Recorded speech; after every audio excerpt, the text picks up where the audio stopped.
ரமேஷ் சேதுராமன், உங்கள்கிட்ட நான் வைக்கக்கூடிய முதல் கேள்வி, 3 தரப்பிலும் 3 பதில். புதுமடம் ஹலீம் பதிலை நீங்கள் கேட்டீங்க.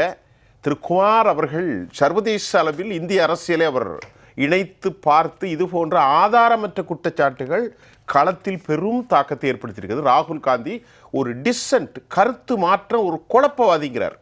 ஆனால் சுயாதீனமாக நாங்கள் எங்கள் கட்சியை மீண்டும் மறுபரிசீலனை செய்ய இருக்கிறார் திரு இனியன் ராபர்ட். இப்போ உங்ககிட்ட கேட்குற கேள்வி, சாமுனாவில் வெப்சைட்டில் போய் பார்த்தா திரு சஞ்சய் ராவத்துடைய கருத்து இன்னைக்கு ஆங்கில பத்திரிகையில் வந்திருக்கிறது. இது மகாராஷ்டிரா மக்களினுடைய முடிவல்ல என்கிறார் திரு சஞ்சய் ராவத். ஏதோ மிகப்பெரிய சதி நடந்திருக்கிறது. மக்களின் விருப்பம் எங்களுக்கு தெரியும். நமது பார்வையில் ஏதோ ஒரு மிக பெரும் சதி. 75 இடங்களை கூட நாங்கள் பெற முடியவில்லை என்பது எப்படி ஏற்றுக்கொள்ள முடியும்? பணம் மெஷின் ஒவ்வொரு தொகுதியிலும் பொருத்தப்பட்டிருக்கிறது. மகாராஷ்டிரா மக்கள் நேர்மையற்றவர்கள் அல்ல என்று சொன்னது மட்டுமல்லாமல் இவிஎம் டேம்பரிங் குறித்தும் அவர் பேசியிருக்கிறார். இதை எப்படி பார்க்கின்றீர்கள்? அப்போ நான் கேட்கிறேன், மகாராஷ்டிரா பண்ண முடியும்னா ஜார்க்கண்ட்ல ஏன் பண்ண முடியல? இப்போ இவிஎம் டேம்பரிங் மகாராஷ்டிரால பண்ணலாம்னா ஜார்க்கண்ட்ல செஞ்சிருக்கணுமா இல்லையா? அதை ஏற்றுக்கொள்ளப்படுகிறது. ஆனா மகாராஷ்டிரா பாஜக கூட்டணியுடைய வெற்றியை ஏற்றுக்கொள்ள முடியவில்லை சொல்லலாம். அவங்களுக்கு அஜீர்ண கோளாறு தான், அவ்வளவுதான் சொல்ல முடியும். ஆனா நம்ம முக்கியமான ஒரு விஷயத்த நம்ம கவனித்தது, இந்தியன் பேசும்போது எப்பவுமே கரெக்டா சுய பரிசோதனை செய்யணும் அப்படின்னு சொன்ன வார்த்தைகளை நான் வரவேற்பேன். ஆனா இந்த வெற்றிக்கான பல காரணிகள் இருக்கிறது அப்படிங்கறத நீங்க, இவங்க கர்நாடகால எதனால எலெக்ஷனுக்கு இதுல வெற்றி பெற்றாங்க கொஞ்சம் யோசிக்கணும்.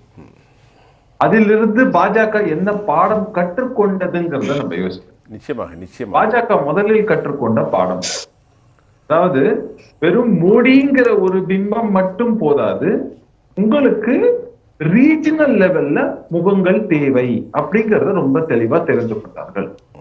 இவர்களுக்கு சொந்த கட்சி மட்டுமல்லாமல் இப்போ சொல்லக்கூடிய இப்போ இவர் ஏக்நாத் ஷிண்டேவாக இருக்கட்டும், இல்லைன்னா நீங்க மற்ற கட்சியிலிருந்து வந்த தலைவர்கள், இப்போ என்சிபில இருந்து அந்த மாதிரி வரிசையா அப்பார்ல இருந்து எடுத்து நீங்க எல்லாரையும் பாத்தீங்கன்னாக்கா அவங்களை எல்லாம் கட்சிக்குள்ள கொண்டு வந்தாங்க. இப்ப அவங்களுக்கும் அந்தந்த பெல்ட்ல ஒரு இன்ஃப்ளூயன்ஸ் இருக்குங்கிறதுனால அது ஒரு மிகப்பெரிய தாக்கத்தை ஏற்படுத்தியது. மூன்றாவது முக்கியமான ஒரு விஷயம், நீங்க நல்ல நல்ல ஸ்கீம்ஸ் கொண்டு வரணும். அப்போ ஃப்ரீபீஸ்ன்னு சொன்னா இதெல்லாம் ரேவடி கல்ச்சர் ஒரு பக்கம் எதிர்த்தா கூட, இன்னொரு பக்கம் உரிமை தொகை விஷயத்துல பாஜக தெளிவாக என்ன தெரிந்து கொண்டது, மக்களுக்கு அதுவும் குறிப்பா பெண்களுக்கு போய் சேர வேண்டிய விஷயத்தை செஞ்சா மட்டும்தான் இங்க ஓட்டின் தாக்கம் இருக்கும் அப்படிங்கறதுனால பெண்களுக்கான இந்த உரிமை தொகையை கொண்டு போய் செலுத்திருக்காங்க.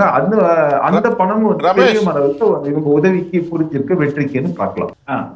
அதே மாதிரி காங்கிரஸ் பல தவறுகளை என்னென்ன செஞ்சாங்கிறத நான் அதுக்கு முன்னாடி இந்தியன்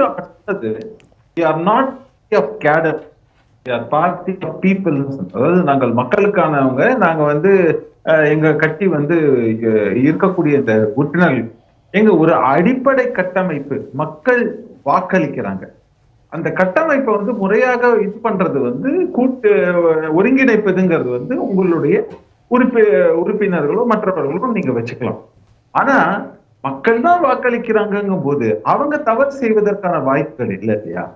இங்கே தொடர்ந்து காங்கிரஸ் இங்க வச்ச ஒரு முக்கியமான பெரிய பிரச்சனை என்னன்னா, எந்த முன்னெடுப்பை அவங்க பரப்புரையை லோக்சபா எலெக்ஷனுக்கு எடுத்தாங்களோ அதே பரப்புரையை இங்க வச்சு ஈஸியா பண்ணிடலான்னு நினைச்சதுதான் அவர்களுடைய மிகப்பெரிய தவறுன்னு நான் நினைக்கிறேன். அது இப்போ எடுபடாமல் போனது. கடந்த முறை அவங்க சொன்னது துரோகம், அது இதெல்லாம் சொன்னாங்க. ஆனா இந்த வாட்டி அந்த பரப்புரை எடுபடவில்லை. அது பாயிண்ட் நம்பர் 1. ரெண்டாவது முக்கியமான விஷயம், உங்க அந்த லீடர்ஷிப் மேல மக்களுக்கு எவ்வளவு கான்பிடன்ஸ் இருக்குன்னு. இன்னொரு இவங்க வைத்த பரப்புரை, இவர்கள் பாஜகவை பொறுத்தவரை இவங்க சிறுபான்மைக்கு எதிரானவர்கள்னு சொன்னாங்க. சிறுபான்மை வாக்கு அதிகமாக இருக்கக்கூடிய பல கான்ஸ்டிடியூன்சி, பாதி கான்ஸ்டிடியூன்சி பாஜகவுக்கு ஓட்டு போட்டிருக்காங்கன்னு பாக்குறோம். தலித்துகளுக்கு எதிரானவர்கள், தாழ்த்தப்பட்ட மக்களுக்கு எதிரானவர்கள்னு சொன்னாங்க. அந்த கான்ஸ்டிடியூன்சிக்கும் பெருவாக பாஜகவிற்கும் வாக்குகள் வந்திருக்குங்கிறதையும் நம்ம பாக்குறோம். இந்த மாதிரியாக ஒவ்வொரு விஷயத்திலையும் இவர்கள் வைத்த பரப்புரையை அது அங்க எடுபடல அப்படிங்கிறது அடுத்த முக்கியமான விஷயம். மூணாவது நம்ம பார்க்கணும்னு சொன்னா இது எல்லாம் தவிர்த்து விட்டு மிகப்பெரிய போர்ஸ், இந்த இவ்வளவு பெரிய வெற்றிக்கு முக்கிய காரணம் என்னன்னாக்க பாஜக கற்றுக்கொண்ட மிக மிக பெரிய பாடம். தலைக்கணம் பிடித்து சமயத்துல நம்ம பேசிடுவோம். ஒரு சிலரை உதாசீன ஏறி வந்த ஏணிகளை எட்டி உதைப்பதுங்கிற விஷயத்த நம்ம பண்ணுவோம். அந்த தவறை பாஜகவும் செய்தது. RSS இனி எங்களுக்கு தேவையில்லை என்று சொன்னார்கள். ஆனால் இந்த ரீசெண்டா நடந்த எலெக்ஷன்ல எல்லாத்துலயும் அவர்கள் கற்றுக்கொண்ட பாடம், RSS இல்லாம இந்த வெற்றிகள்ங்கிறது அவ்வளவு சுலபம் அல்ல என்பது அதை மகாராஷ்டிரம் மீண்டும் நிரூபிக்கிறது. ஒரு கேள்வி சேதுராமன், ஒரு கேள்வி. கர்நாடகா தேர்தலுக்கு பின்பு இந்த முறை கூட பிரதமர் மோடி 2 கூட்டங்களில் மட்டும்தான் அவர் பேசினார். அவர்களுக்குள் சில ஊழல் இருக்கிறது. தாயமைப்பான சுயம் சேவக்கும் மோடிக்கும் அது வெளிப்புறமான விவகாரம். JP நட்டாவையோ அமித்ஷாவையோ சுயம் சேவக்கு உளப்பூர்வமாக ஏற்றுக்கொள்ளவில்லை. நாக்பூருடைய பெரும் தாக்கமும் திண்ணை மீட்டிங்கள் தான் இந்த மாபெரும் வெற்றியை அவர்களுக்கு சாத்தியமாக்கியது என்ற ஒரு கேள்வியை நான் உங்கள் முன்னால் வைத்தால் அதை எப்படி எதிர்கொள்ளப் போகிறீர்கள் ரமேஷ்? இல்ல, இது திரும்பவும் சொல்லக்கூடிய விஷயம் மகாராஷ்டிரத்துல இது பாஜக மட்டும் இல்லாமல் RSS இல்லாமல் பாஜக இல்லைங்கிறது ஒரு மிகப்பெரிய ஒரு விஷயம். அதே நேரத்துல நீங்கள் கணக்குல எடுத்துக்க வேண்டியது கிராமம் தொகுதி தொகுதியாக ஊராக சிறு சிறு குழுக்களாக இந்த மாதிரி பல விஷயங்கள்ல எல்லா இடத்துலயும் மக்களை ஒருங்கிணைக்கும் வேலையை RSS செய்தது அப்படிங்கிறது ஒண்ணு.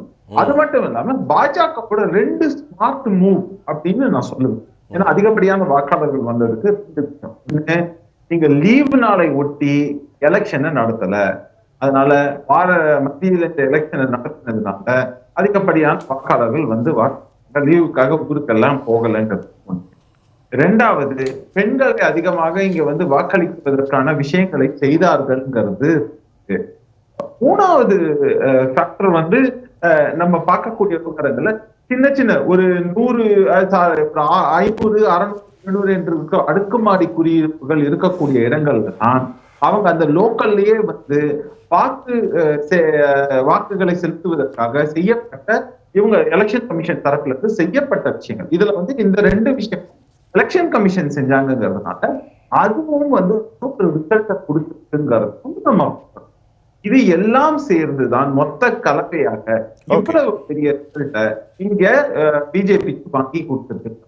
அதே மாதிரி ஜார்க்கண்டை பொறுத்த வரைக்கும் நம்ம பார்க்க வேண்டிய முக்கியமான விஷயம், ஜார்க்கண்ட்ல பொதுவாக கூட்டணி காங்கிரஸ் கூட்டணிகள்னு சொல்லும்போது அது ஒரு பக்கம், பாஜக சொல்லும்போது இன்னொரு பக்கம். மற்ற கட்சிகள் இருந்த அந்த இதுல இருந்த வாக்குகள் எல்லாவற்றையும் தெளிவா பிரிச்சு இந்த 2 கூட்டணிக்கு மட்டுமே தான் கொடுத்திருக்காங்க. அதனால அந்த ஆல்டர்னேட்டிவ்ங்கிறது காணாம இருக்குங்கிறது ஒரு விஷயம் பார்த்தோம். அதனால 2 பக்கம் சரிவுங்கிறது இல்லை. ஆனா வாக்கு விதத்துல பிஜேபிக்கு பெருமளவுல ஒரு அட்வான்டேஜ் இருந்திருக்கு. அதனால அதிகப்படியான வாக்குகளை பெற்றிருக்காங்க பார்க்கணும். வெற்றியை ஈட்ட முடியலைன்னா கூட அங்கேயும் RSS உடைய வேலை, அதுவும் குறிப்பா பழங்குடியினர் பகுதியில வனவாசி கல்யாண்னு சொல்லக்கூடிய அந்த அமைப்பு போன்ற இவங்கெல்லாம் செய்த பெரும் சேவை வேலைகள் எல்லாமே வைத்து அங்க அவங்களுக்கான ஒரு நல்ல ஒரு ரிசல்ட்டையும் கொடுத்திருக்கு அப்படிங்கறத பார்த்தோம். இன்ஃபேக்ட் ரேஸ் அப்படின்னு நம்ம சொன்னா 2 பேருக்கு ரொம்ப நெக் டு நெக் இருந்தது. ஆனா அதையும் தாண்டி இப்போ சோரனோட கைது அவருக்கு அதனால் ஏற்பட்ட ஒரு அட்வான்டேஜ் அந்த இதுதான் அனுதாபாலை அதையெல்லாம் வைத்துதான் ப்ராபப்ளி ரிசல்ட் வந்திருக்கோம். நன்றி ரமேஷ். உங்களுடைய 2 ஸ்டேட்ல ரொம்ப பிரமாதமான உங்களுடைய அனலைஸை நான் ஏற்றுக்கொள்கிறேன். இப்ப என்ன குழப்பம் ஒன்றும் நடக்கிறதுக்கு வாய்ப்பு இருக்கிற மாதிரி தெரியல. கடந்த முறை 105 இப்ப 129, 30 வந்தாச்சு பிஜேபி, மெஜாரிட்டிக்கு 144. வேற என்ன குழப்பம் வரப்போகுது? ஒண்ணுமே குழப்பம் கிடையாது. ஏன்னா கடந்த முறை ஷிண்டேவுக்கு ரொம்ப தெளிவா ஒரு ஃபுல் டேர்ம் அவருக்கு இருந்த பதவியேற்றல அவர் ஏற்றதுல இருந்து ஃபுல் டேர்ம் அவருக்கு கொடுத்துருக்காங்க.